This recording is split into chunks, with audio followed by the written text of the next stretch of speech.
Hello दोस्तों, नमस्कार। SM किसी चैनल में मैं आप सभी लोगों का दिल से बहुत बहुत स्वागत करता हूं।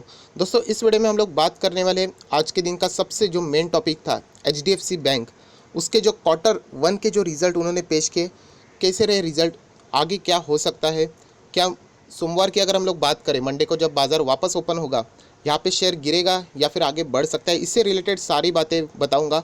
और उसी के साथ साथ कुछ एक बहुत ही इंटरेस्टिंग एग्जांपल भी मैं आप लोगों को इसी वीडियो में देने वाला हूँ। तो चलिए ज़्यादा टाइम वेस्ट नहीं करते, इस वीडियो को स्टार्ट करते। बट उससे पहले ज़रूर कहना चाहूँगा, एसएम किसी चैनल में फर्स्ट टाइम विजिट किया है तो ज़रूर सब्सक्राइब कर लेना, साथ में बेल आइकन को भी प्रेस कर लेना। तो ऐसे ही इंटरेस्टिंग वीडियो आप लोगों को डेली बेसिस के ऊपर मिलते रहेंगे।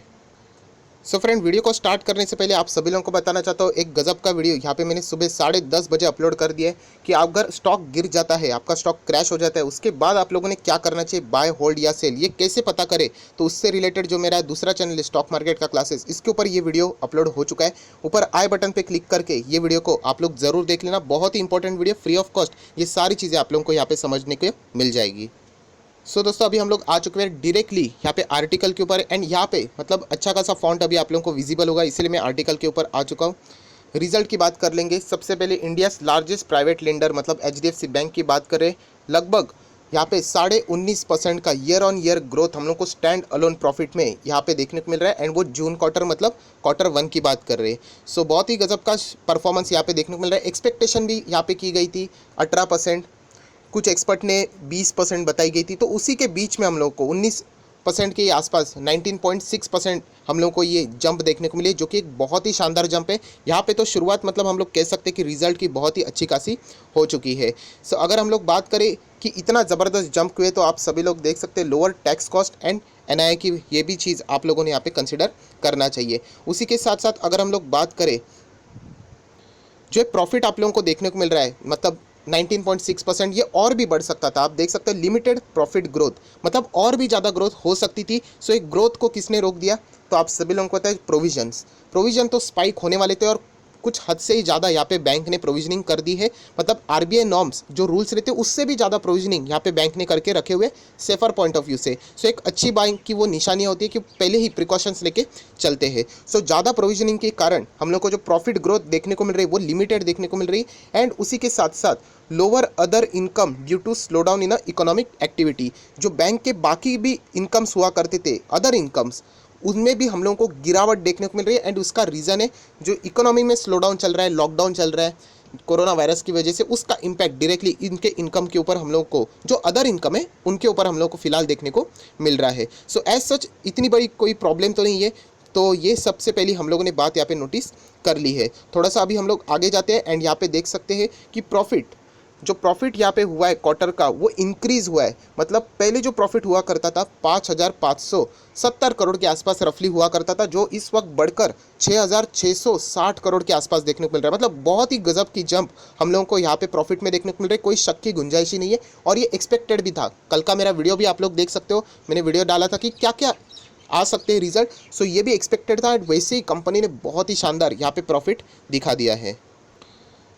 सो थोड़ा सा हम लोग और आगे जाते हैं। आप सभी लोगों को मैंने सिखाया कि बाकी रिजल्ट हम लोग देखते हैं तो प्रॉफिटेबिलिटी बहुत इंपॉर्टेंट करती है, बट जब हम बैंकिंग के जब रिजल्ट देखते हैं, प्रॉफिट इंपॉर्टेंट है नो डाउट, बट उसके साथ साथ एनपीएस भी देखना चाहिए। ऐसा नहीं होना चाहिए कि प्रॉफिट बढ़ गया और एनपीएस स्पाइक ही हो गया, तो ये बहुत ही खतरनाक हो सकता है। सो आगे आने वाले प्रॉफिट आप लोगों के नीचे चले जाएंगे, लॉस हो सकता है, ये आप लोगों को पता है। सो एनपीए कैसे रहे वो थोड़ा हम लोग आगे देखेंगे, बट सबसे पहले नेट इंटरेस्ट इनकम इस वक्त की अगर हम लोग बात करें तो वो भी 17.8% year on year basis jump करते हुए देखने को मिला है, जो कि लगभग 15,665 करोड़ के आसपास हम लोग को यहाँ पे देखने को मिल रहा है। सो बहुत ही ज़बरदस्त यहाँ पे परफॉर्मेंस हम लोगों को यहाँ पे देखने को मिल रहा है। लोन ग्रोथ की भी बात करें तो 21% की जंप हम लोगों को देखने को मिली है। एंड अगर हम लोग बात करें डिपॉजिट्स की भी तो 24.6% की जंप हम लोग को यहाँ पे देखने को मिली है। सो ओवरऑल सारी बातें बहुत ही शानदार है। और जो लोग बार बार पूछते हैं, ऑब्वियसली नए रहेंगे तो उनके लिए सारे नए टर्म्स होते हैं। नेट इंटरेस्ट इनकम मतलब क्या? सो बहुत ही सिंपल है, बैंक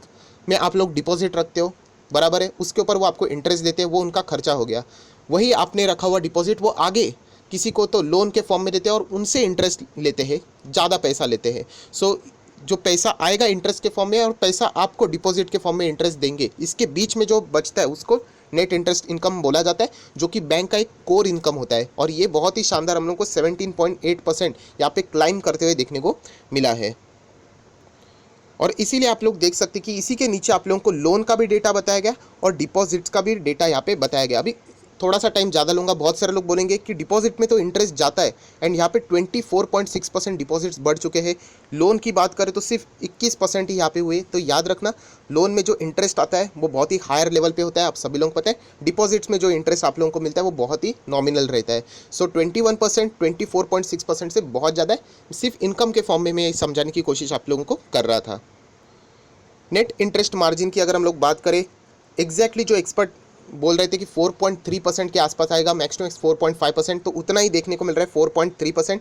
नेट इंटरेस्ट मार्जिन भी बहुत ही शानदार है, मतलब एक्सपेक्टेशन के मुताबिक आ रहा है, इससे नीचे तो नहीं है। तो ये शानदार रिजल्ट है हम लोग यहाँ पे फिलहाल तो देखने को हम लोगों को मिल रहा है। The bank said CASA deposit grew by 26% and time deposit increase by 23.7% year on year basis. So ये सारी चीज़ें हम लोगों ने ऑलरेडी इस पे यहाँ पे देखी हुई है। बहुत ही शानदार परफॉर्मेंस यहाँ पे हम लोगों को देखने को फिलहाल तो मिल रहा है।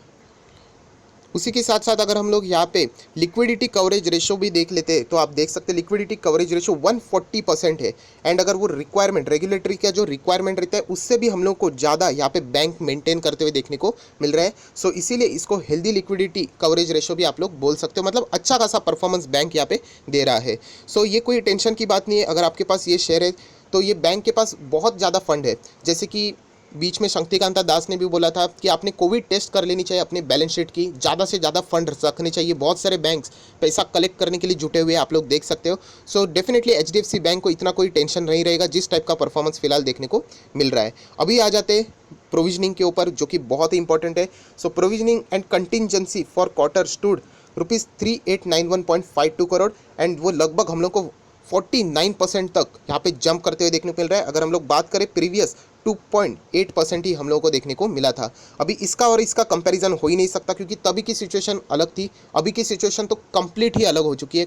कोविड-19 किसी ने सपने में भी नहीं सोचा था कि ऐसा कुछ हो जाएगा, आप और में लॉकडाउन में रहेंगे। बट बैंक ने यहाँ पे लगभग 49% का यहाँ पे प्रोविजनिंग हम लोग को करते हुए देखने को मिल रहा है, मतलब इतना ज़बरदस्त प्रोविजनिंग यहाँ पे बढ़ चुका है। सो प्रोविजनिंग अगर इतना नहीं होता तो आप अंदाज़ा लगा सकते कि बैंक का रिजल्ट इससे भी कहीं गुना हम लोग को अच्छा खासा देखने को मिल सकता था। सो प्रोविजनिंग से रिलेटेड बैंक ने कुछ स्टेटमेंट दिए, आप देख सकते हैं। बैंक सेड, मतलब ये नेक्स्ट पैराग्राफ बैंक ने बताया जो प्रोविजनिंग उन्होंने यहाँ पे की है इस वक्त की, तो आप सभी लोग पता है कोविड-19 के जो इम्पैक्ट है उसको मद्देनज़र रखते हुए की हुई है, ना कि उनके कोई जो लॉस है उसके वजह से यहाँ पे उन्होंने प्रोविजनिंग की हुई है। एंड सबसे बेस्ट बात उन्होंने बताई कि जो प्रोविजनिंग आप लोगों को देखने को मिल रही है 49%, इसकी इतनी ज़रूरत नहीं थी, बट स्टिल बैंक ने इतना एक्सेस प्रोविजनिंग किया है, आरबीआई नॉर्म्स से भी ज़्यादा प्रोविजनिंग किया है, क्योंकि वो उनको आगे जाके कोई भी उनकी बैलेंस शीट जो उनका पीएनएल है उसके ऊपर आगे जाके यहाँ पे प्रेशर नहीं आना चाहिए। इसलिए उन्होंने ये क्या कर दिया, एक्सेस प्रोविजनिंग यहाँ पे कर दिए। बट उसके बावजूद हम लोगों को यहाँ पे अच्छा खासा प्रॉफिट मेंटेन होते हुए देखने को